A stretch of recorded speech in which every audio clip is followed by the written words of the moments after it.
नमस्कार शेतकरी मित्रांनो, स्वागत आहे पुन्हा एकदा एका नवीन व्हिडिओमध्ये व नवीन अपडेटमध्ये. शेतकरी मित्रांनो, धाराशिव जिल्ह्यातील खरीप हंगाम 2025च्या पीक विम्यासाठी अखेर विमा कंपनीनं पीक विमा वाटपाची अ, तयारी तर दर्शवलेली आहे. परंतु यामध्ये सर्वात महत्त्वाचा मुद्दा जो आहे शेतकरी मित्रांनो, ते म्हणजे वगळलेले 14 महसूल मंडळ. कारण विमा कंपनीनं जो 14 महसूल मंडळ वगळलेले आहेत, त्या शेतकऱ्यांना विमा कंपनी सध्या तरी पीक विमा न देण्याच्या बेतात आहे. त्यांनी स्पष्ट केले 14 महसूल मंडळं त्यांनी धाराशिव जिल्ह्यातील वगळलेली आहेत. त्याचबरोबर सोलापूर जिल्ह्यातील 12 महसूल मंडळं वगळलेली आहेत आणि लातूर जिल्ह्यातील 10 महसूल मंडळं विमा कंपनीच्या माध्यमातून वगळण्यात आलेले आहेत. लातूर जिल्ह्यामध्ये सध्या काही प्रमाणात पीक विम्याचं वाटप झालेलं आहे, परंतु अजूनही पीक विम्याचं वाटप होणं बाकी आहे. त्यात 12 महसूल मंडळं वगळलेली आहेत. सोलापूर जिल्ह्यातही पीक विम्याचं वाटप झालेलं आहे, परंतु तिथेही काही महसूल मंडळं वगळण्यात आलेले आहेत. आणि धाराशिव जिल्ह्यातील आता सध्या विमा कंपनीनंतर पीक विमा वाटपाची तयारी दर्शवली, कारण विमा कंपनी कोर्टामध्ये जाण्याच्या बेतात होती असं आपल्याला वाटत होतं, परंतु अखेर विमा कंपनीनं कोर्टात न जाण्याचा निर्णय घेतलेला आहे. जो आदेश आलेला आहे त्या आदेशाचं पालन करण्याचा निर्णय घेतलेला आहे. त्यामुळे शेतकऱ्यांच्या वतीनं विमा कंपनीचा धन्यवाद करायला काय हरकत नाही.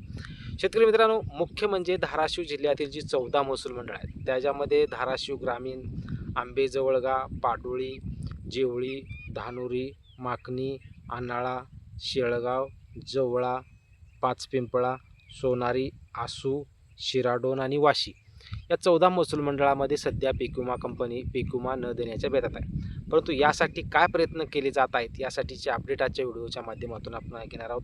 त्याचबरोबर सोलापूर जिल्ह्यातील 12 महसूल मंडळं कोणती आहेत, तर बार्शी, खांडवी, आगळगाव, पागरी, सुरडी, पानगाव, वैराग, नाळी, नारी, उपळे दुमला, चौदरे आणि गौडगाव हे सोलापूर जिल्ह्यातील 12 महसूल मंडळं पीक विम्यातून वगळण्यात आलेली आहेत. लातूर जिल्ह्यातील कासार शिरशी, कासार बालकुंदा, मुतगुंगळी, मदनसुरी, मातोळा, किल्लारी, उजनी, लांबजना आणि औसा असे एकूण 36 महसूल मंडळामध्ये विमा कंपनीनं या शेतकऱ्यांना पीक विमा न देण्याचा निर्णय घेतला, वगळण्यात आलेला आहे. परंतु मग आता या शेतकऱ्यांना पीक विमा मिळणार नाही का? या महसूल मंडळातील शेतकऱ्यांना प्रत्यक्ष आहे की आम्हाला वगळण्यात आले, याचा अर्थ भविष्यात पीक विमा मिळणार का नाही? तर शेतकरी मित्रांनो, निश्चिंत काळजी करू नका, तुम्हालाही पीक विमा मिळू शकतो. कारण सध्या धाराशिव जिल्ह्यातील खरीप हंगाम 2025च्या पीक विमा वाटपाच्या प्रक्रियेला आता विमा कंपनी लागू होऊ शकते. सुरुवातीला आता ज्या शेतकऱ्यांचे वगळलेले न वगळलेली जी महसूल मंडळ आहेत, तिथे पीक विम्याच्या वाटपाला सुरुवात होऊ शकते. त्याचबरोबर सोलापूर आणि लातूर जिल्ह्यातील जी महसूल मंडळं वगळण्यात आलेली आहेत, या सर्व महसूल मंडळासाठी राज्य शासनाकडून मंडळाबाबत तांत्रिक उत्पादनाची अट शिथिल करण्यासाठी राज्य सरकार प्रयत्न करत आहे. तर शेतकरी मित्रांनो, पीक विमा कंपनी नेमकं ही 36 महसूल मंडळं का वगळली? तर 50% भारांकन हे पीक कापणी प्रयोगाच्या आधारावर घेण्यात आलेलं होतं व 50% भारांकन हे तांत्रिक उत्पादनाची अट म्हणजे सॅटेलाईटद्वारे उत्पन्नाचे टक्केवारी ठरवण्याचा आधार धरलेला होता आणि तो आधार सॅटेलाईटद्वारे धरल्यामुळं ही 36 मंडळं वगळण्याचा प्रयत्न विमा कंपनीकडून करण्यात आलेला आहे.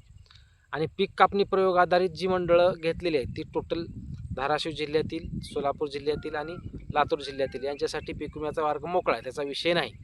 परंतु जी महसूल मंडळं वगळण्यात आलेली आहेत ती महसूल मंडळं ही तांत्रिक उत्पादनाची अट त्याच्यामध्ये लावल्यामुळं हे महसूल मंडळ वगळण्याचा प्रयत्न विमा कंपनीकडून करण्यात आला आहे. परंतु राज्य सरकार या सर्व गोष्टीसाठी प्रयत्न करत आहे शेतकरी मित्र. त्यात धाराशिव जिल्ह्यातील 14 महसूल मंडळं असो, सोलापूर जिल्ह्यातील 12 महसूल मंडळं असो व लातूर जिल्ह्यातील 10 महसूल मंडळं असो, यासाठी राज्य सरकारकडून ही जी तांत्रिक उत्पादनाची अट आहे ती तांत्रिक उत्पादनाची अट शिथिल करण्यासाठी प्रयत्न चालू आहे. त्यामुळं या 36 मंडळाला भी पीक विमा मिळू शकतो जर ही अट काढण्यात आली. राज्य सरकार प्रयत्न करत आहे आणि निश्चित मी शेतकरी मित्रांना सांगतो, याच्यामध्ये निश्चित शेतकऱ्यांना दिलासा मिळेल. कारण खरीप हंगाम 2025मध्ये खूप अतिवृष्टी झालेली आहे, सर्वच मंडळामध्ये झालेली आहे. फक्त तांत्रिक उत्पादनाची अट विमा कंपनीने लावल्यामुळं आज या 36 महसूल मंडळाला पीक विम्यापासून वंचित ठेवण्याचा प्रकार विमा कंपनीकडून केला जात आहे. परंतु याच्यामध्ये राज्य सरकारनं हस्तक्षेप निश्चित केलेला आहे. धरणे मामा यांच्या माध्यमातून जेव्हा परवा मीटिंग झाली त्या मीटिंगमध्ये हा प्रश्न उचलण्यात आला. धाराशिव जिल्ह्यातील 14 असो, लातूर जिल्ह्यातील 12 असो, सोलापूर जिल्ह्यातील 10 असो, हे सर्व जे महसूल मंडळ आहेत या महसूल मंडळाचा जो तांत्रिक उत्पादनाची आट लावून वगळण्यात आलेले आहेत, हे वगळण्याची प्रक्रिया जी विमा कंपनीकडून करण्यात आलेली आहे त्यासाठी राज्य सरकार ही आट काढून टाकावी यासाठी प्रयत्न करत आहे. त्यामुळे लवकरच धाराशिव जिल्ह्यातील 14 महसूल मंडळाबाबत एक सकारात्मक निर्णय येईल. लातूर जिल्ह्यातील 10 महसूल मंडळाबाबतही सकारात्मक निर्णय येईल व सोलापूर जिल्ह्यातील 12 महसूल मंडळाबाबतही सकारात्मक निर्णय येईल. या सर्व शेतकऱ्यांना पीक विम्यासाठी मिळवण्यासाठी प्रयत्न केले जात असल्याची अपडेट आहे. त्यामुळे आता सध्या जो धाराशिव जिल्ह्यातील खरीप हंगाम 2025चा पीक विमा वाटप करण्याचा निर्णय विमा कंपनीने घेतलेला आहे. त्यामुळे आता साहजिकच त्या 14 महसूल मंडळातील शेतकऱ्यांना पीक विमा मिळणार का नाही हा प्रश्न पडलेला आहे. परंतु सध्या हा प्रश्न मिटलेला जरी नसला तर यासाठी राज्य सरकारकडून प्रयत्न केले जात आहेत. त्याचबरोबर धाराशिव जिल्ह्यातील अनिल जगताप यांच्या माध्यमातूनही यासाठी 30 तारखेला आंदोलन करण्याचा निर्णय घेण्यात आला आहे. त्यामुळे निश्चित याच्यातून मार्ग काढला जाईल. आज माननीय राणा जगजितसिंग पाटील जे लोकप्रतिनिधी आहेत धाराशिव जिल्ह्याचे, यांनी स्वतःही पोस्ट केलेले आहे की तांत्रिक उत्पादनाची जी आट आहे ती शिथिल करण्यासाठी राज्य सरकारकडून प्रयत्न चालू असल्याचे त्यांनी स्पष्ट केलं आहे. त्यामुळे निश्चित लातूर जिल्ह्यातील, सोलापूर जिल्ह्यातील व धाराशिव जिल्ह्यातील ही जर तांत्रिक उत्पादनाची आट निघाली की लागलीच त्या शेतकऱ्यांनाही पीक विम्याचा मार्ग मोकळा होऊ शकतो. त्यामुळे साहजिकच आहे इतर शेतकऱ्यांना पीक विमा मिळतोय, आम्हाला पीक विमा मिळत नाही, त्यांचंही नुकसान झालं आहे, आमचंही नुकसान झालं आहे. कारण परिस्थिती अशी होती खरीप हंगाम 2025मध्ये असा कोणताही एरिया नाही की जिथं चांगलं उत्पन्न निघालं आहे, पाऊस कमी पडला आहे. संपूर्ण महाराष्ट्रामध्ये अतिवृष्टी झालेली आहे त्यावेळेस. त्यामुळं काही मंडळांना पीक विमा वाटायचा आणि काही मंडळांना पीक विमा वाटायचा नाही. त्यामुळे इतर शेतकऱ्यांनाही ते साहजिकच आहे की प्रश्न पडतो. आणि महत्त्व म्हणजे धाराशिव जिल्ह्यातील लोहारा असो, जेवळे असो, माकणे असो या ठिकाणी खूप पाऊस झालेला होता. तरी पण ती महसूल मंडळ कुण्या आधारावर वगळण्यात आली हाच प्रश्न विमा कंपनीपुढे विचारणं गरजेचं होतं. आणि शेतकरी मित्रांनो, विमा कंपनी महत्त्वाचं म्हणजे विमा द्यायलाच तयार नव्हती. कारण विमा कंपनी जे झालेलं नुकसान आहे अख्ख्या जिल्ह्यातलं, त्या झालेलं नुकसान हे योग्य नसल्याचं त्यांचं म्हणणं होतं. झालेलं नुकसान हे कमी झाले असं त्यांचं म्हणणं होतं.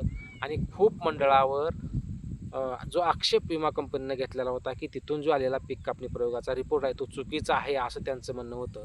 आणि त्यामध्येच ही 36 मंडळं बळी पडलेली आहेत. त्यामुळे ही 36 मंडळं वगळून त्यांनी विमा वाटपाचा निर्णय घेण्यात आला. धाराशिव जिल्ह्यातील इतर 14 मंडळं वगळून विमा वाटपाचा निर्णय घेण्यात आला. त्यामुळे हा मार्ग जरी मोकळा झाला असला तर या धाराशिव जिल्ह्यातील 14 असो, लातूर जिल्ह्यातील 10 असो, सोलापूर जिल्ह्यातील 12 महसूल मंडळ असो यासाठी राज्य सरकार प्रयत्नशील आहे.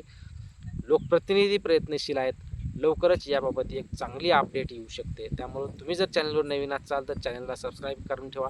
कारण आज यावर संपूर्ण लक्ष आपलं कायम राहील. याबाबत कुठलीही जर अपडेट आहे लागलीच चॅनलवर व्हिडिओ येईल. चॅनलवर नवीन असाल तर चॅनलला सबस्क्राईब करा. जास्तीत जास्त शेतकऱ्यांना व्हिडिओ शेअर करा. व्हिडिओ आवडल्यास लाईक करायला विसरू नका. धन्यवाद.